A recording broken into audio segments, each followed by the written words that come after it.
kwento ng pag-asa at mga kwento ng buhay dito sa Barangay Love Stories. Love Stories.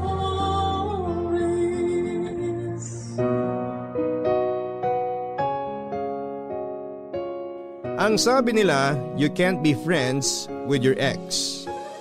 Pero para sa iba, mas mabuti nang maging kaibigan ng taong dati mong minahal kesa hayaan siyang mawala at tuluyang lumayo sa buhay mo.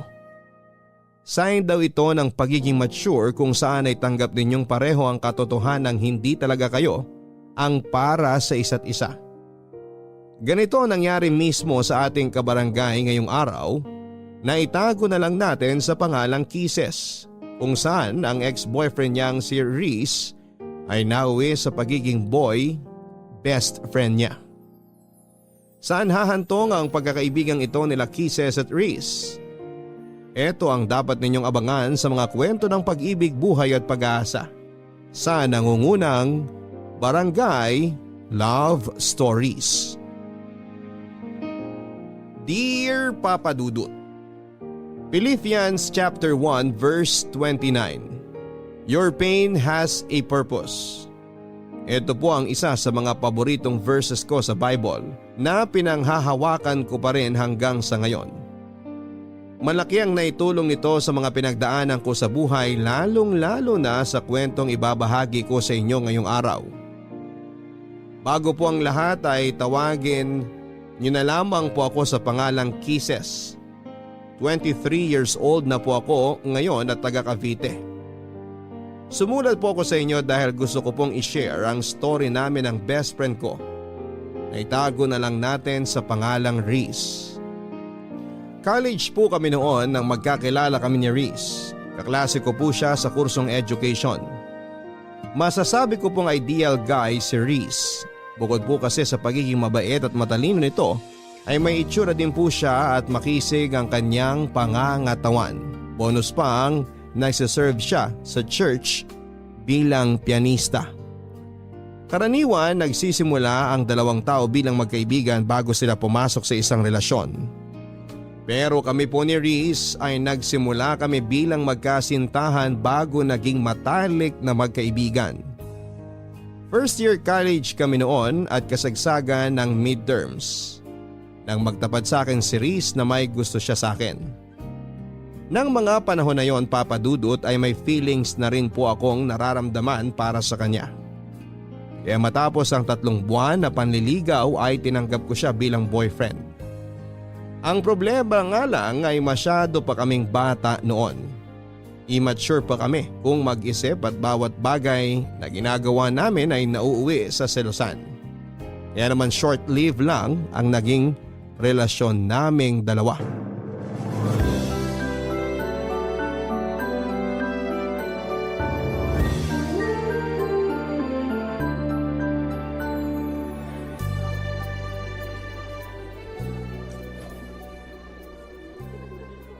Reese, saan pala tayo kakain?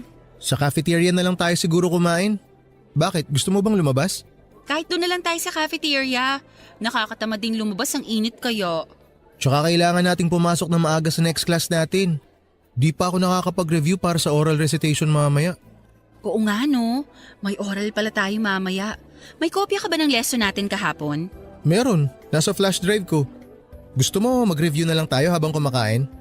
O sige, mas mabuti pa yon. Ah, nga pala. Hindi ako makakasabay pag-uwi mamaya. Bakit? Nag-aya sila Eric eh. Birthday daw ng kapatid niya. Magiinom kayo? Magiinom sila, ako hindi. Marami pa akong gagawin mamayang gabi. Sige, enjoy kayo. Basta walang inom ha. Ako rin, late din naman ako makakauwi eh. Bakit? Anong gagawin mo? Nagpapasama si Jake, may ilalaka daw na papers. May kailangang ipapirma sa mga prof at kay Dean. Jake? Bakit? Di niya ba kayang gawin yung mag-isa? Kilala mo naman si Jake? Sobrang mahiyain na tao noon. Tsaka takot siya kay Dean. Alam mo naman si Dean, tingin pa lang, akala mo nangangain ng tao.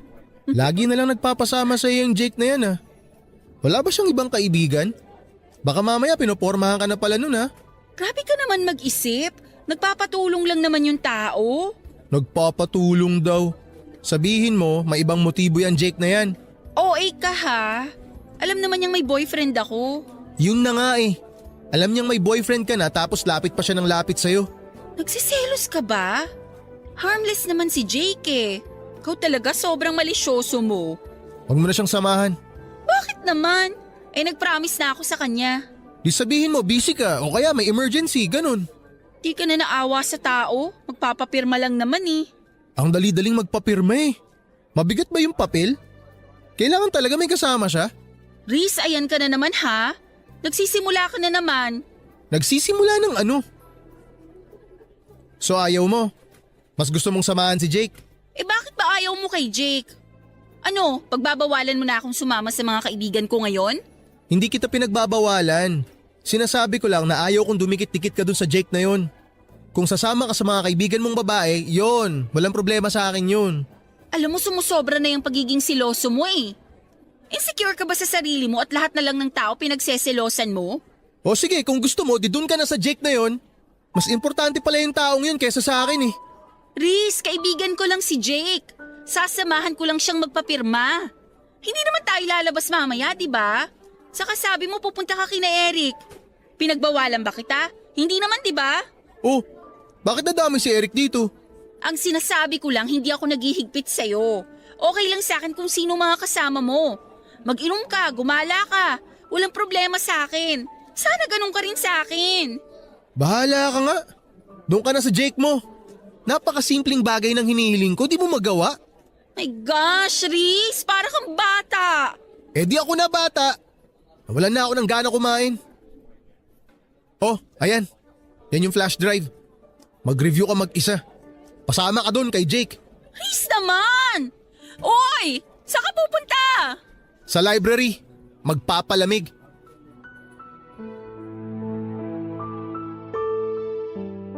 Palagi na lang kami noong away bate ni Riz, Papa Dudut. Kaya pareho naming napagdesisyonan na tapusin na lamang ang relasyon namin. Para sa kabubuti naming dalawa. Siguro ay may iba pang plano para sa amin si Lord. Kaya kami hindi nag-click ni Riz bilang magkarelasyon. Ganon man ang nangyari ay nanatili pa rin kaming magkaibigan. Dahil siguro magkaklase kami at araw-araw naman kaming nagkikita kaya nagstay kami as friends. Nagsimulang tumibay ang relasyon namin, Papa Dudut. Bago kami matapos sa first year college. Naging groupmates kami noon sa isang school project. Nung unay medyo awkward pa kami sa isa't isa dahil nga sa naging past namin pero kalaunan ay nasanay din kami sa bagong setup namin. Pagkatapos nito ay sunod-sunod ang pagsasama namin ni Riz sa iba't ibang school activities. Nagsimula kaming maging study partners kung saan ay nagtutulungan kami sa mga lesson na hirap kaming intindihin. Magaling sa mathematics si Riz, Papa Dudut. Samantalang ako, English naman ang forte ko. Mas lumalim pa ang pagkakaibigan namin dalawa noong inaya niya akong sumama sa church nila. Doon ko lang na-realize na malapit din pala si Riz sa Panginoon. Simula noon ay naging parte na ng routine namin ang magkasamang umattend ng service sa church at sumali sa mga Bible study. Paminsan-minsan ay meron din kaming Bible study sa bahay namin, bahay nila at maging sa school kasama ang iba pa naming kaibigan. Naging hobby na rin naming pareho ang magsulat ng daily devotion na pareho naming binabasa tuwing katapusan ng buwan. Madalas nga ay nagugulat ako, Papa Dudut, dahil kasama ako sa devotions niya na siya namang ipinagpapasalamat ko sa kanya at pati na rin kay Lord.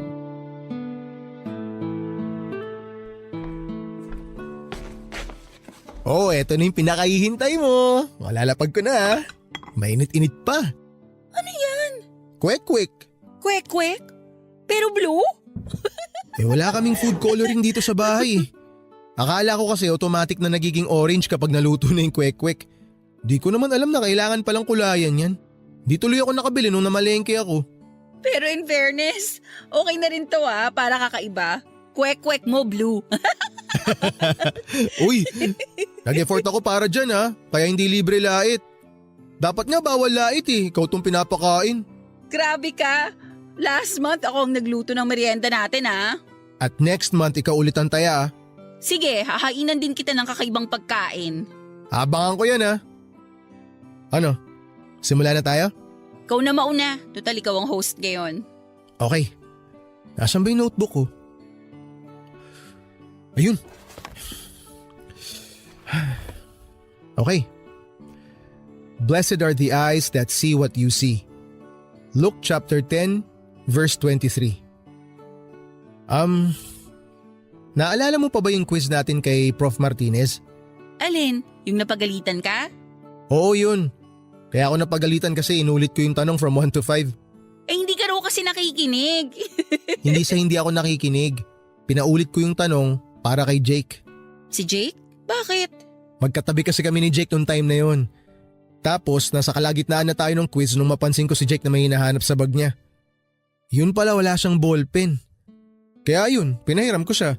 Tapos pinaulit ko kay Prof yung questions para makahabol siya. Sabi sa'yo sobrang mahiyain talaga si Jake. Pati paghiram ng ballpen nahihiya. Kung hindi ko siya nakita, malamang bagsak na yun sa quiz. Kaya dapat, thankful tayo kay Lord kasi binigyan niya tayo ng mata. Kailangan gamitin natin tong instrument para tingnan kung sino yung mga taong nangangailangan ng tulong. Huwag tayo magbulag-bulagan. Amen to that. Ayun. O ikaw naman. Ito, favorite ko to Isaiah chapter 43 verse 19. Behold, I am doing a new thing. Sakto tong verse na to sa ginagawa natin ngayon. Itong paggawa ng daily devotions, bago sa routine ko to, sa totoo lang.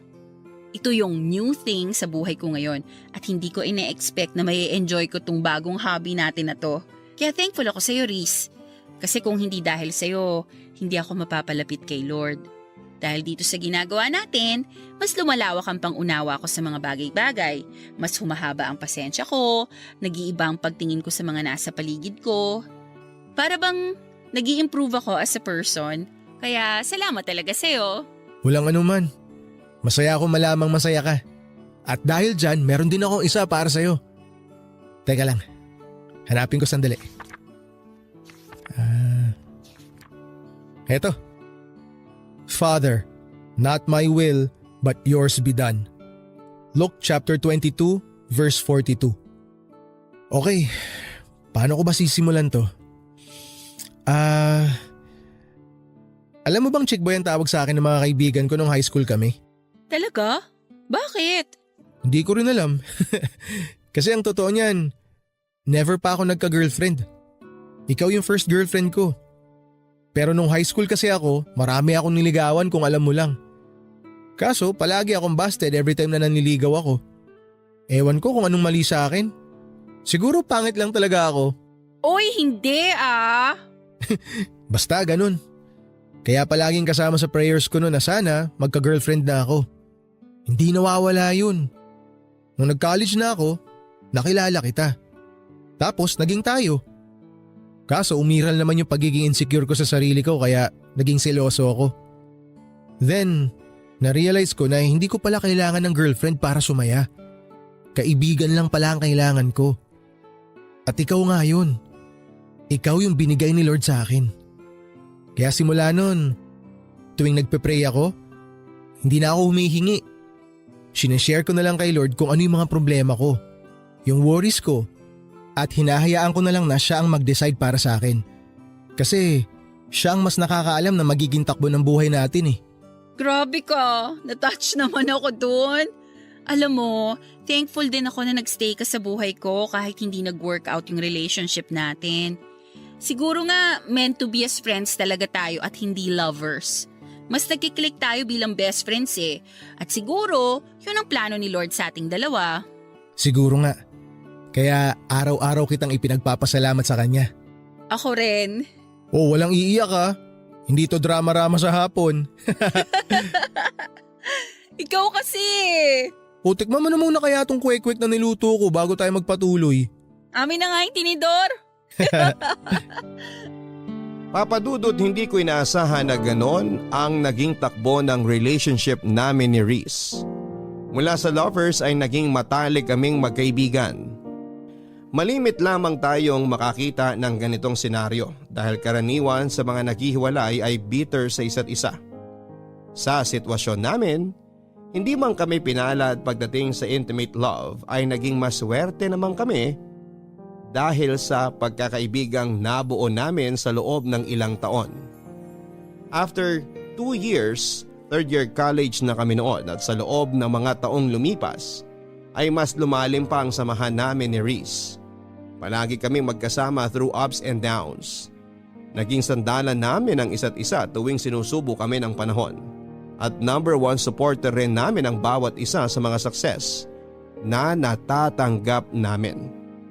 Parang kapatid na nga ang naging turing ko kay Reese na naging protector ko sa mga taong nakapaligid sa akin.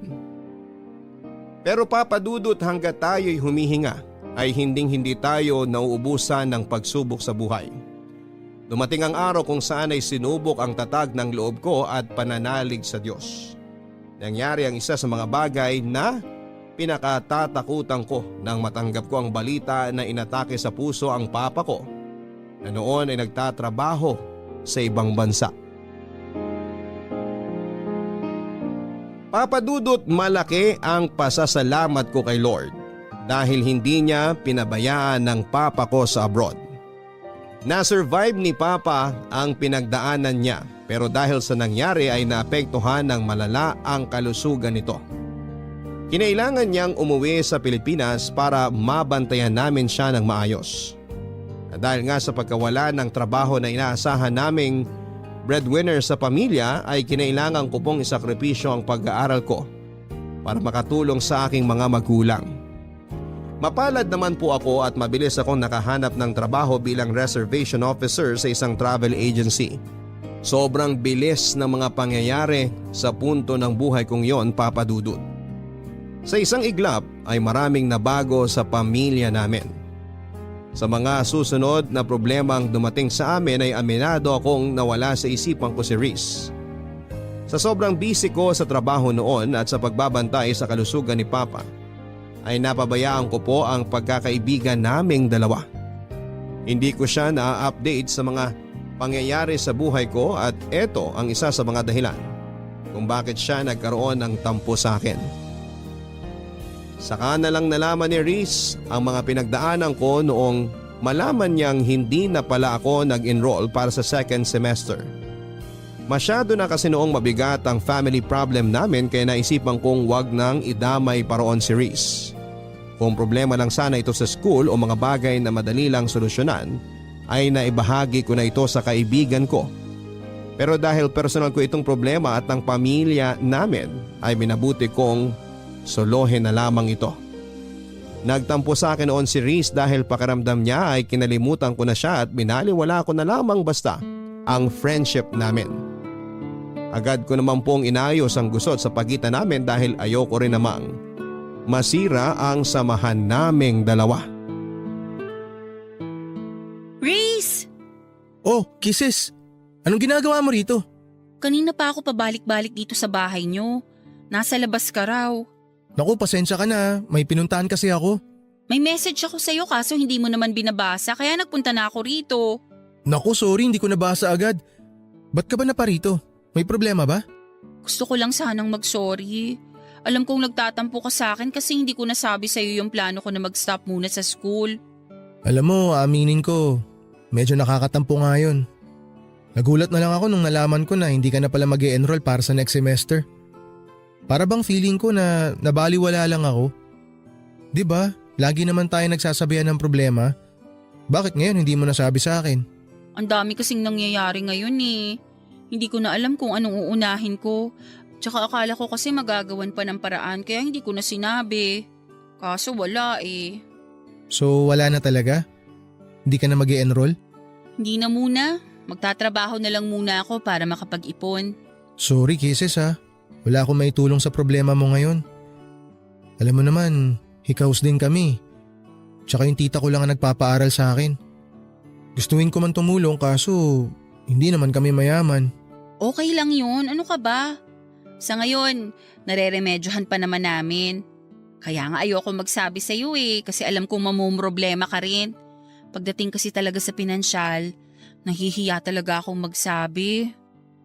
Uy, nagtatampo ka pa rin ba hanggang ngayon? Tampong kaibigan lang to, huwag kang mag-alala. Naiintindihan naman kita eh. Pero teka, kumusta na pala papa mo? Okay naman na siya. Hindi nga lang pwedeng magpagod. Tsaka nadagdagan na naman yung maintenance niya. Daming gamot na kailangan bilhin. Kaya kailangan talagang kumayod. Eh ikaw, kumusta ka naman? Alam ko na lagi tayong nag-uusap sa chat at nagkikita every month para sa mga devotion natin. Pero gusto kong malaman yung totoong nararamdaman mo ngayon. Huwag kang maglihim sa akin, okay? Mas lalo ako magtatampo sa'yo. Sa totoo lang, medyo nalulungkot ako kasi nga syempre, hindi muna ako makakapasok sa school. Ibig sabihin nun, mapag-iiwanan ako. Hindi na tayo sabay makakapagtapos.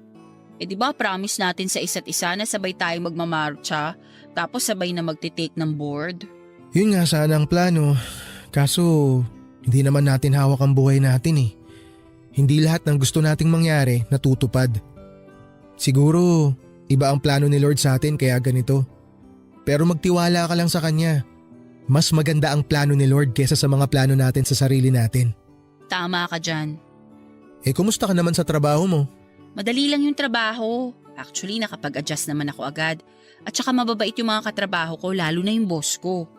Pero syempre, minsan may clients talaga na masungit kaya kailangan talaga ng mahabang pasensya. Intindihin mo na lang sila. Hindi natin alam kung ano pinagdadaanan nila eh. Alam ko naman yun. Tuwing may ganun nga akong nai-encounter, iniisip ko na lang na para sa kinabukasan ko to. Tama yan, maganda yan. Mindset lang. Kaya ayusin mo ang trabaho mo. Kailangan mong bumalik sa pag-aaral. Magiging licensed teacher pa tayo. Oo naman, kaya wag kang magmadali ha. Antayin mo ko. Siyempre, ikaw pa ba? Pero wag ka ring magmadali. 'Di ba sabi nga, don't rush what God is taking time to prepare. Tiwala lang tayo sa timing niya. Tatandaan ko yan. Basta ako work. Tapos ikaw naman, pagbutihin mo yung pag-aaral mo ha. Okay po, Nay. O sige na, uwi na ako. Uwi ka na agad? Pasok ka muna sa bahay. May merienda ata sa loob. Meron ba? O sige, tara. After a year ay mabilis din namang naibalik ang dati sa pamilya namin. Dahil sa sipag at tiwala kay Lord ay unti-unti rin kaming naging financially stable. Hindi na rin po bumalik sa ibang bansa si Papa. Minabuti naming manatili na lamang siya dito sa Pilipinas para sa ganoon ay mabantayan namin siya. Mas mabuti na pong maging maingat dahil kapag pinayagan namin siyang bumalik sa abroad ay baka maulit na naman ang nangyari sa kanya. Hindi ko po kaagad iniwan ang work ko at nagpatuloy ako sa pagtatrabaho para mapaghandaan ang pagbabalik ko sa pag-aaral. Gusto ko po kasing magkaroon ng sapat na ipon para masuportahan ang sarili ko at hindi na umasa sa mga magulang ko. Sinikap ko rin pong balansehin ang oras ko sa trabaho, sa pamilya at kay Riz. Patuloy ko siyang sinuportahan sa kanyang pagpupursige na makamit ang pangarap naming maging licensed teacher. Hindi ko rin po kinalimutang umattend sa mga Bible studies kasama si Riz at ang pagpunta sa mga Sunday service para makapagpasalamat kay Lord sa patuloy na paggabay sa amin at pagbibigay ng blessings. Nang taong pong yon ay nakapagtapos ng pag-aaral si Riz at isa po ko sa mga proud sa achievement na nagawa ng aking kaibigan. Pero sa kabila nito Papa Dudut ay hindi ko maiwasang makaramdam ng inggit dahil napag-iwanan na ako ng mga kaklase ko. Pareho naming pinangarap ni Riz na makapagtapos at sabay na ipagmayabang sa mundo ang diplomang matatanggap namin. Pero dahil sa mga hindi magagandang bagay na nangyari sa buhay ko ay hindi ko na ito magagawa pa kasama ang best friend ko. Gayunpaman ay ipinakita ko kay Riz ang buong suporta ko sa kanya sa panibagong yugto ng buhay na kanyang tatahakin.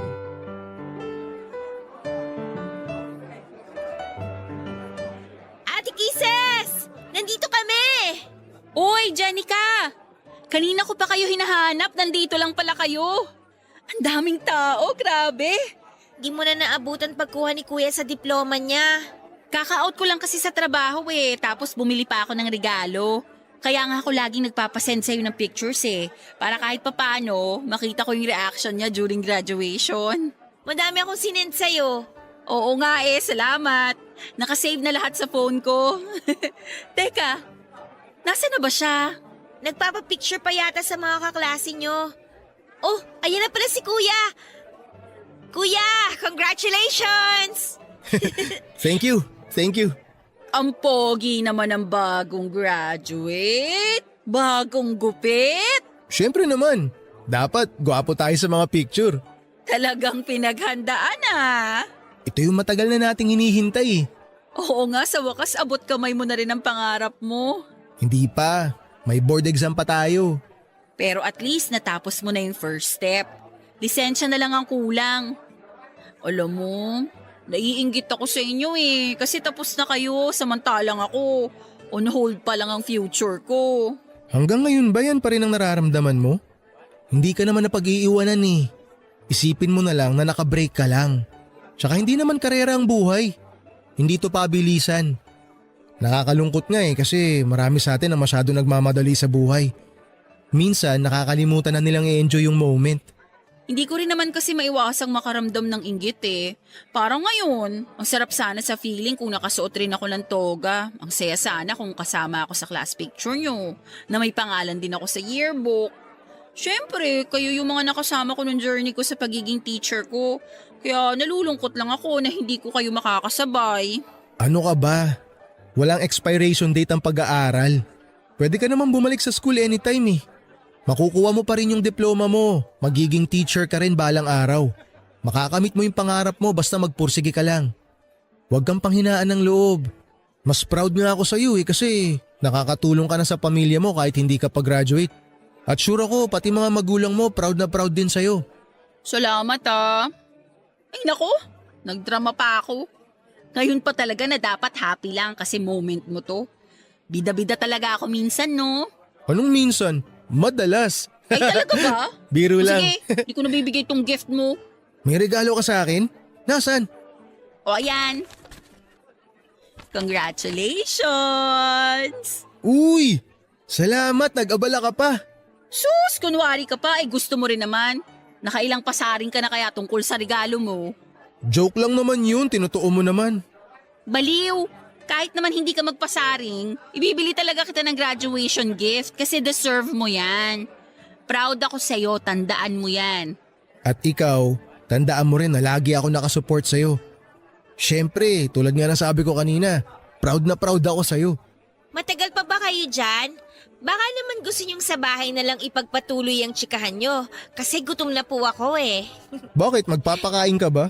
May surprise handaan sa bahay. Marami kang sponsor kaya umuwi na tayo.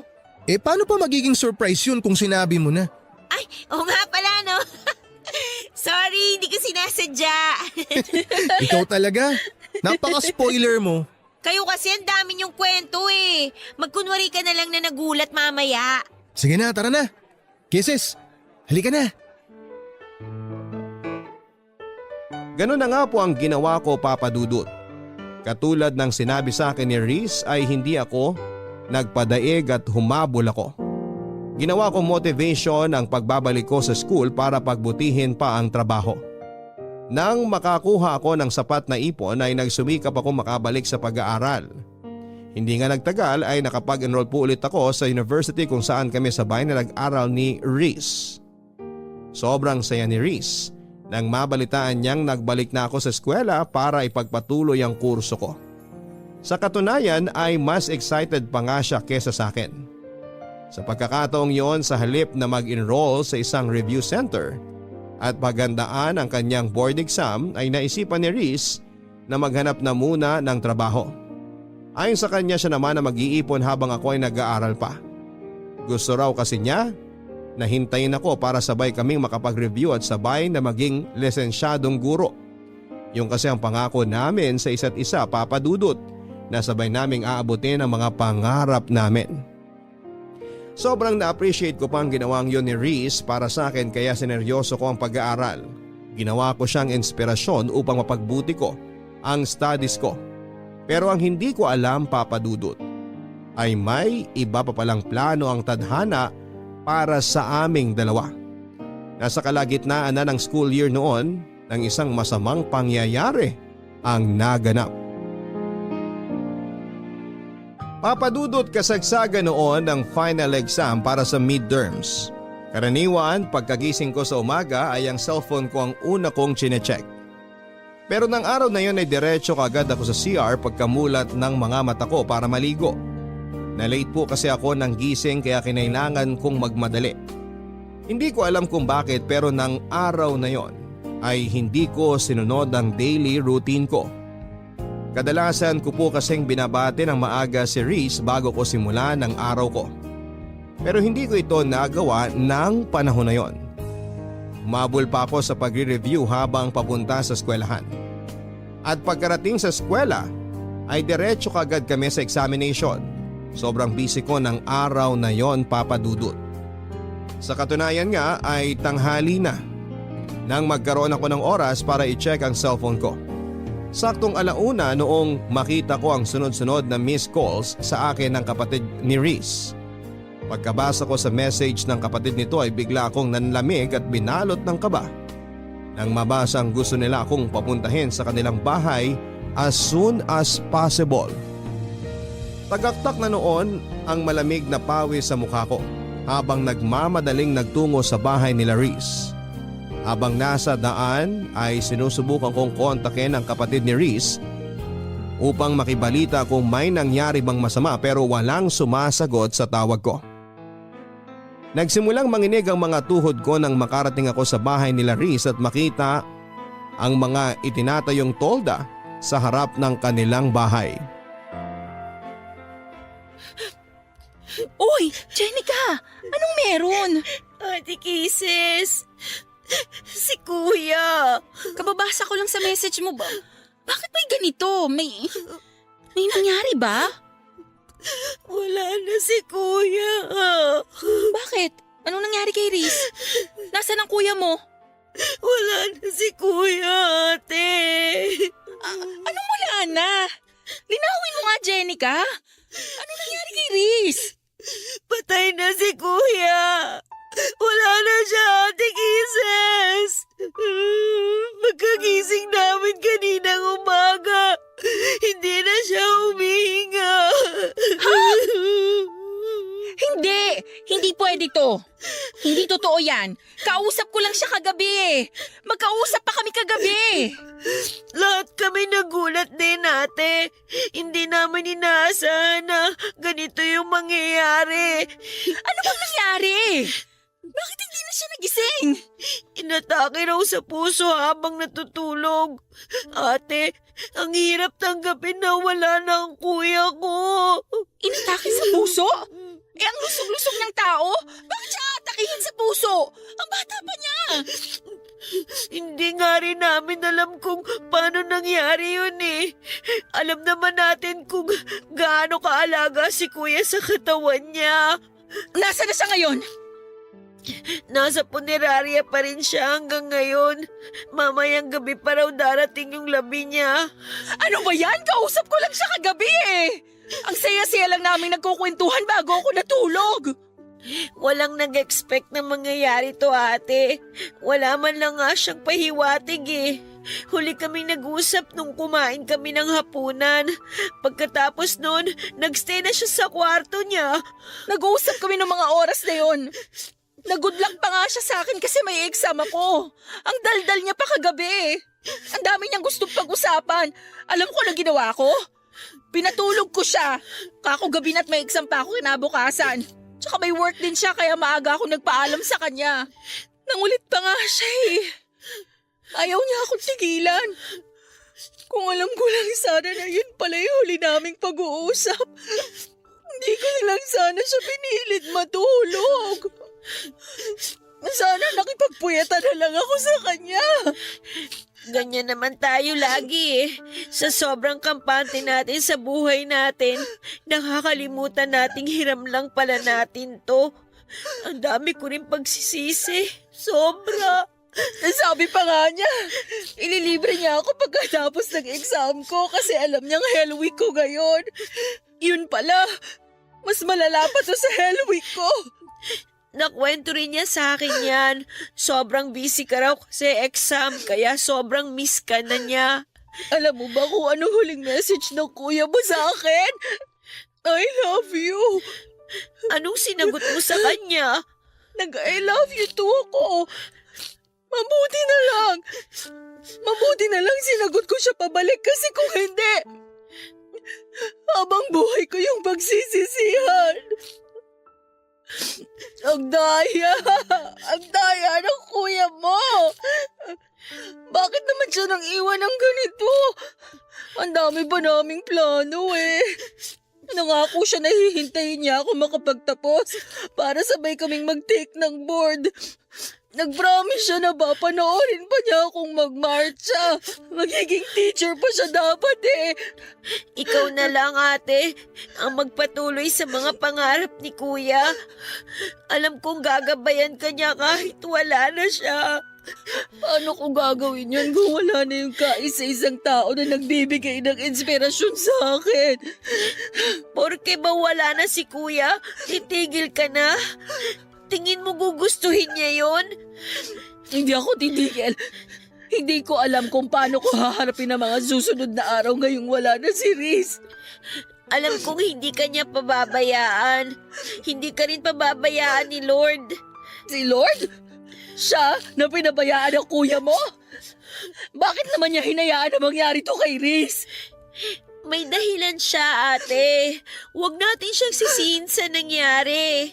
Eh sinong sisisihin natin? Wala. Kasi parte na ng buhay natin ang kamatayan.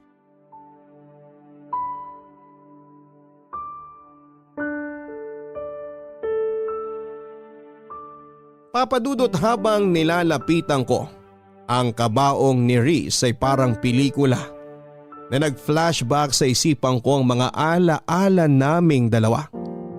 Simula noong una kaming nagkita, noong niligawan niya ako at noong mga panahong away-bati kami bilang mag-boyfriend at girlfriend. Bumalik ako sa mga panahong sabay pa kaming pumasok sa klase. Yung mga moment na magkasama kaming nagre-review para sa exam. Mga araw na pag-attend namin sa Bible studies at sa church para magpasalamat kay Lord. Isa na siguro sa mga alaalang hindi ko makakalimutan kay Riz ay ang mga ngiti sa mata nito habang nakatungtong sa stage, suot ang kanyang toga at hawak-hawak ang diploma niya. Napakabata pa niya para bawiin siya ng Panginoon sa mundong ito, Papa Dudut. Marami pa siyang pwedeng gawin. Marami pa siyang pangarap sa buhay na gustong tuparin. Sobrang sakit lang na maaga akong nawala ng taong hindi ko lang itinuring na basta kaibigan, kundi isang pamilya na rin. Hanggang sa ngayon, Papa Dudut, ay hirap pa akong tanggapin ang nangyari. Hindi ko maiwasang manghinayang sa katotohanan ng isang hinaharap ang kailanman ay hindi na natin makikita ang kalalabasan. Bilang pagpapakita ng aking pagmamahal sa kaibigan ko ay iginugol ko ang buong free time ko sa bahay ni Riz. Isa ako sa mga nakipagpuyatan at nagbantay sa kanyang burol. Sinigurado ko rin na may balikat na maasasandalan ang mga kamag-anak na iniwan nito, lalong-lalo na ang kanyang mga magulang at kapatid. Kahit dito na lamang sa huling pagkakataon ay maipakita ko kung gaano ako nagpapasalamat kay Riz sa pagdating niya sa buhay ko.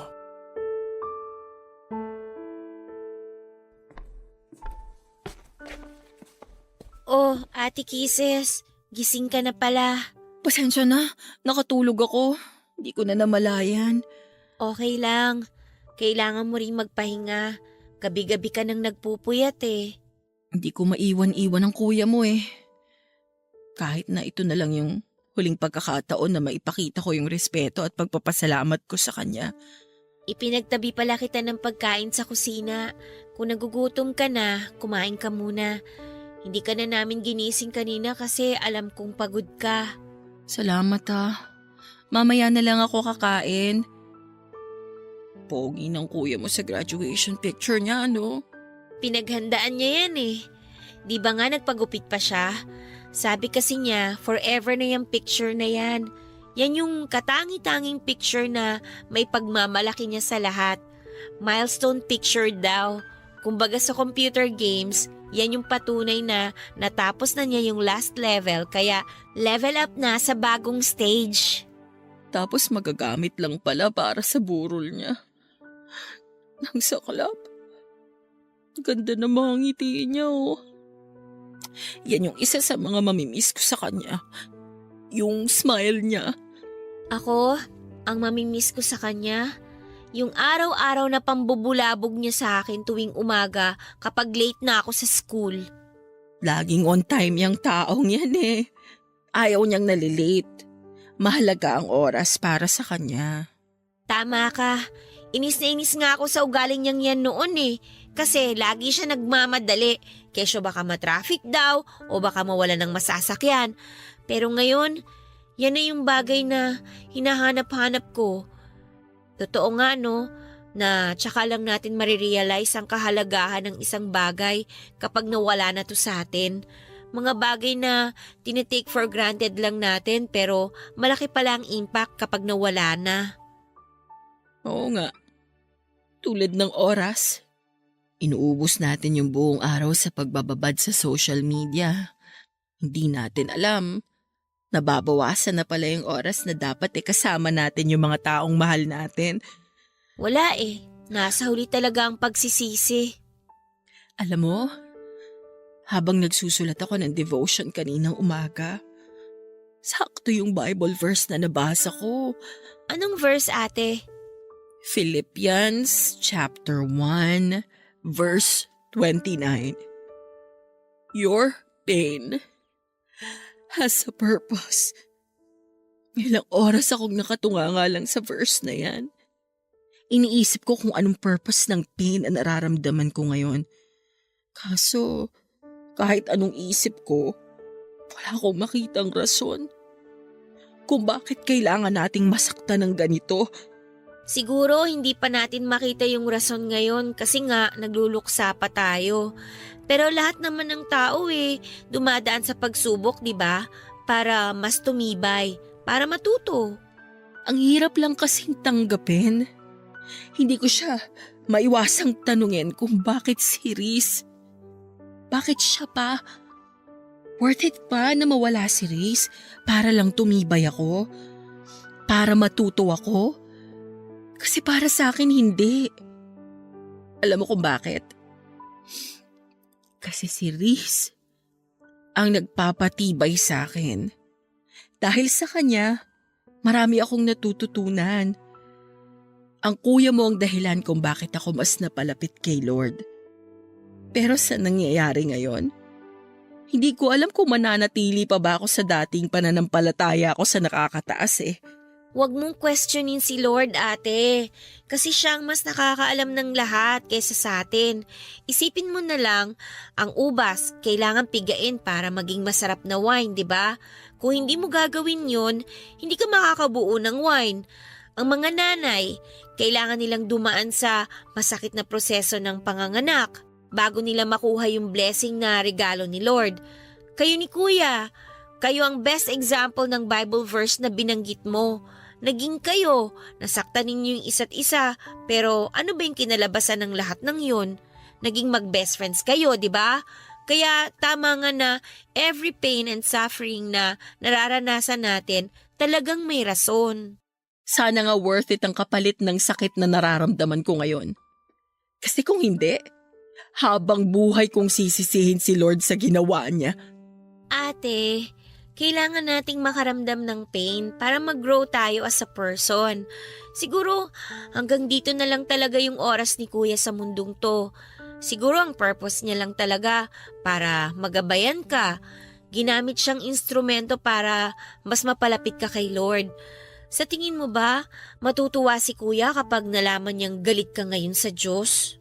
Masisisi mo ba ako kung ganito ang nararamdaman ko ngayon? Alam kong masakit ang nangyari. Ako rin naman mas doble nga ang sakit sa akin kasi kuya ko yung nawala Pero hindi na maibabalik si kuya ng galit natin. Magalit man tayo sa mundo, magalit man tayo kay Lord, magalit man tayo sa lahat ng tao, hindi na mabubuhay pa si kuya. Kaya alisin mo na yung galit mo dyan sa puso mo, ate. Para na rin kay kuya.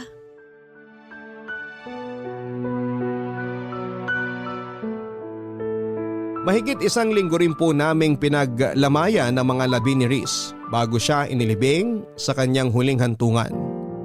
Aaminin ko po sa inyo, Papa Dudut, na noong mga panahong yon ay nawalan ako ng ganang mag-aral. Hirap ako mag-focus sa klase at para bang nawala na ako ng inspirasyon para magpatuloy. Sa loob ng mahigit 1 buwan ay pinagdaanan ko ang tinatawag na 5 stages of grief and denial. Anger, bargaining, depression, and acceptance. Aaminin ko po na nagalit ako sa nangyari kay Riz. Nagalit ako kay Lord kung bakit gano'n na lamang ang naging desisyon niya.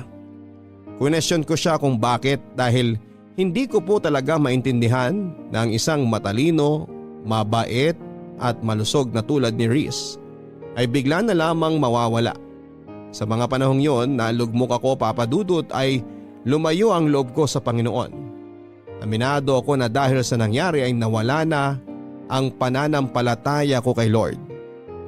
Papa Dudut, sa 5 stages of grief na nabanggit, ang pinakamahirap na siguro ay ang depression stage. Akala ko noon ay unti-unti ko nang natatanggap na wala na si Riz, pero dumating talaga ang mga moments, lalo na kapag nag-iisa ako at bumabalik sa alaala ko si Riz. Doon muling bumabalik ang sakit, Papa Dudut. Mugto na noon ang mga mata ko sa gabi-gabing pag-iyak. Isa sa mga naging coping mechanism ko ay ang pag-inom ng alak. Pagkatapos ng klase ay nagiinom ako para lamang makalimutan ang nangyari. Para mabawasan ang sakit. Ito ang naging dahilan, Papa Dudut, kung bakit muntik nang masira ang pag-aaral ko. Kung nabubuhay lang sana si Riz noong mga panahong pinababayaan ko ang sarili ko, ay alam kong hindi niya magugustuhan ang nakikita niya. Paniguradong pagagalitan niya ako katulad ng lagi niyang ginagawa tuwing napapansin itong nawawalan na ako ng pag-asa. Lagi niyang sinasabi noon na kapag dumating ako sa puntong tila ba wala nang sagot ang problema ko at wala nang taong matatakbuhan ay lumapit lamang ako kay Lord. Pero sa pagkakataong yon, Papa Dudut, ay hindi po ako noon handang lumapit sa Diyos. Dahil nagtatampo pa ako sa nangyari kay Riz. Hanggang isang gabi ay dinalaw ako ni Riz sa panaginip ko. Masaya siya.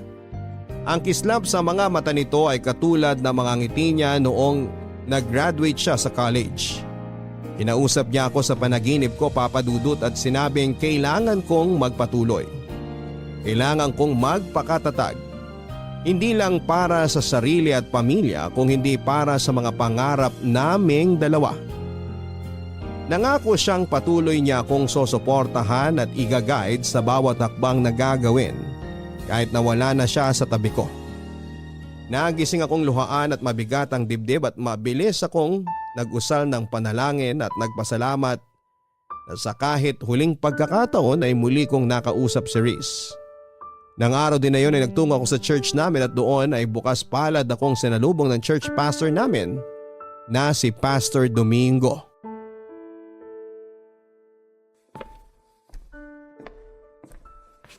Hello, Kisses. Good morning sa'yo. Good morning po, Pastor Domingo. Masyado po ata akong napaaga ngayon. Sakto lang ang dating mo pero mamaya pang service. Maupo ka muna rito. Magkwentuhan tayo sandali. Sige po, salamat.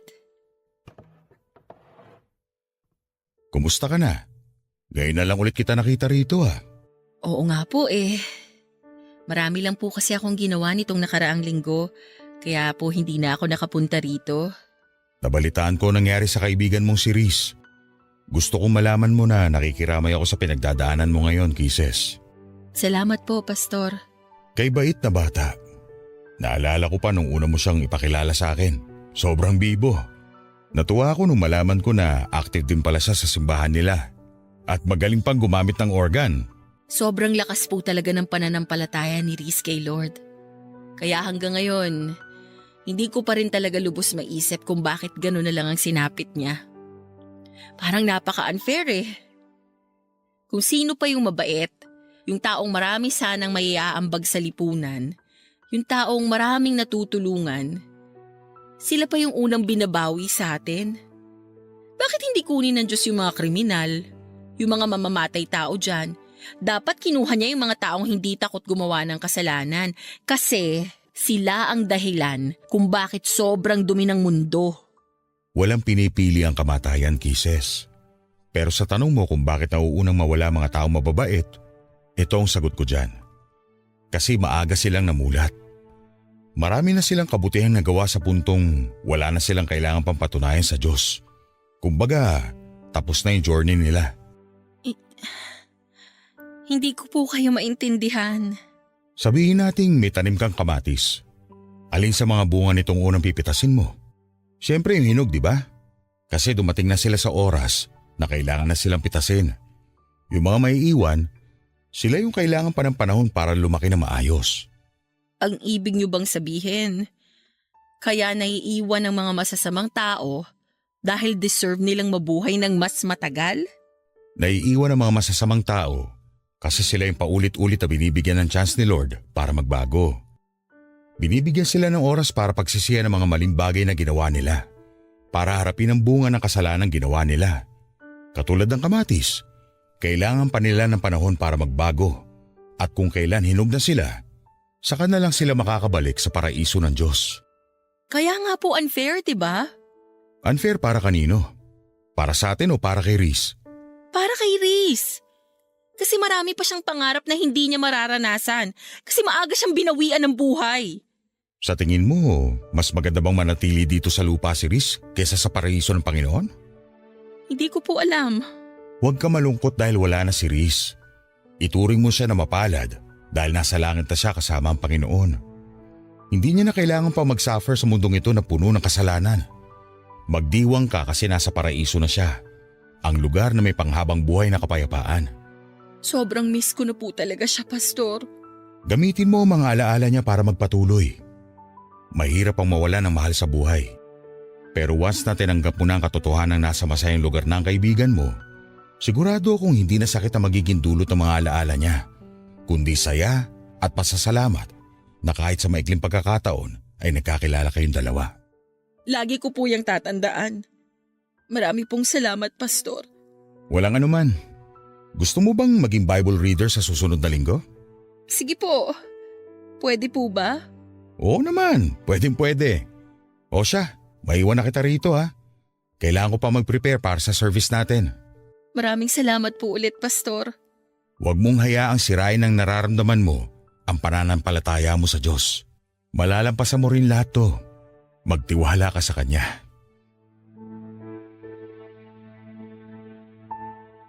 Papadudot, muli akong nabigyan ng pag-asa nang makausap ko si Pastor. Tama ang mga sinabi niya at alam kong yun din ang bagay na sasabihin sa akin ni Reese kung nabubuhay pa siya, Papadudot. Unti-unti nga ay nakatungtong din ako sa acceptance stage. Sa mga sumunod na buwan ay tinanggap din ng sistema ko na wala na talaga si Reese. Mahirap pero kinailangan kong magpatuloy at ginamit kong motivation ang mga pangarap naming dalawa ni Reese. Kasabay nito ay ang muling pagbabalik ng tiwala ko kay Lord. Humingi rin ako ng tawad sa kanya dahil question ko siya. Isang bagay na naging defense mechanism ng mga taong nasasadlak sa buhay. Mag-isa man ay pinagpatuloy ko ang pag-aaral ko, Papadudot. Pinilit kong magpatuloy sa buhay para kay Reese. Alam kong matutuwa siya kapag dumating na ang araw na suot ko na ang aking toga at nagmamarcha sa sarili kong graduation day. Hindi nga nagtagal ay dumating na nga po ang araw na pinakahihintay ko. Natapos ko ang kurso ko at lahat ng paghihirap at sakripisyong ginawa ko ay inalay ko lahat kay Reese. Habang inaabot ko ang aking diploma sa stage ay hindi ko po maiwasang malula habang ini-imagine ko na isa si Reese sa mga daang taong nanonood sa crowd. Pumapalakpak at humihiyaw para sa tagumpay na nakamit ko. Pagkatapos ng graduation ay nagkaroon ng kaunting salo-salo sa bahay para i-celebrate ang pagtatapos ko ng pag-aaral. Inimbita ko ang kapatid ni Reese pati ang mga kaibigang naging parte ng college years namin at doon ay sinariwa namin ang mga naiwang ala-ala ni Reese. Guys, kain lang kayo ha. Bawal ang mahiyain dito. Ate Kisses! O Jenica, kanina pa kita hinihintay. Kala ko di ka na darating eh. Dumaan pa kasi ako sa puntod ni Kuya eh. Ako na nagbalita sa kanya na graduate ka na. Talaga ba? Plano ko ring bisitahin siya bukas eh. Halika, kumain ka muna. Ito pala yung gift ko sa'yo, ate. Congratulations! Naku, thank you.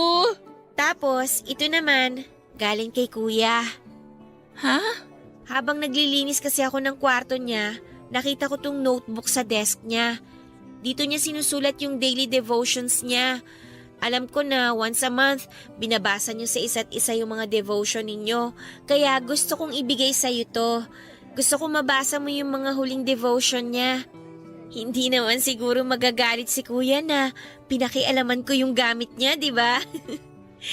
Tsaka, alam ko naman na gusto rin niya na mabasa mo yung mga final devotion niya. Salamat, Jenica ha. Ito na siguro yung pinakamagandang gift na na-receive ko ngayong araw. Kumusta ka naman na, ate? Eto, nagpapatuloy pa rin sa buhay. Tatapusin ko tong pangarap namin ni Reese. Promise ko yan eh. Malapit na! Ilang kembot na lang! Oo nga. Pero mahaba-haba pa to. Kailangan ko pang mag-review para sa board. At kailangan ko pang pumasa para makakuha ng lisensya. Kayang-kaya mo yan, ikaw pa! Oo naman, kakayanin ko to. Pero alam mo, aaminin ko sa'yo. Sobrang miss ko na si Reese. Araw-araw kong pinagpipray na sana dalawin ulit niya ako kahit sa panaginip lang. Sobrang thankful nga ako sa'yo, ate eh. Kasi nandyan ka na nagmahal kay Kuya nung nabubuhay pa siya. At least dahil sa'yo, naging masaya ang buhay niya. Sabi nga nung nabasa kong quote sa Facebook, kapag naging kaibigan mo raw ang ex mo, ibig sabihin nun, hindi tumigil yung pagmamahal mo sa kanya. At totoo naman yun kasi nakita ko kung gaano nyo kamahal ang isa't isa. Wala naman sa label yan eh.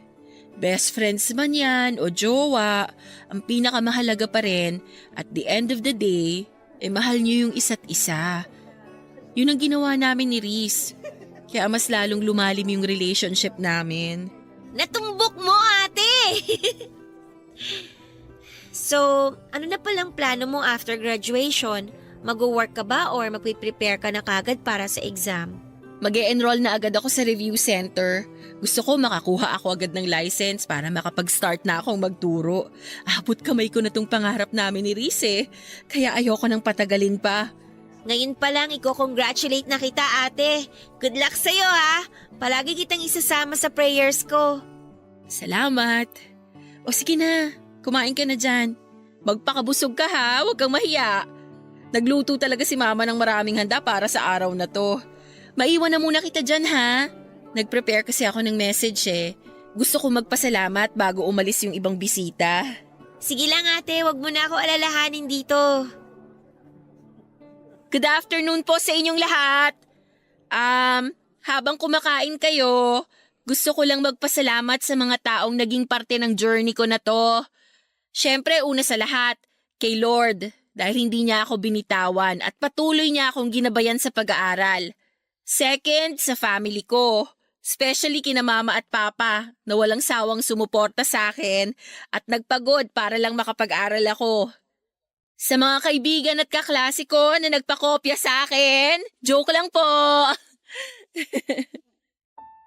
At kay Reese, na naging inspirasyon ko. Kung nasan ka man ngayon, alam kong nakikinig ka. Congratulations! Congratulations sa ating dalawa! Gusto kong malaman mo na araw-araw kitang namimiss. At kahit na Nasa langit ka na. Alam kong nag-cheer ka pa rin para sa akin. Lagi kang magiging isa sa mga rason ng lahat ng tagumpay na matatamasa ko. Kahit na magkaroon ako ng sariling pamilya, lagi akong maglalaan ng puwang sa puso ko para sa'yo. Thank you, Reese. Until we meet again. I love you sa pinaka-the best na best friend sa buhay ko.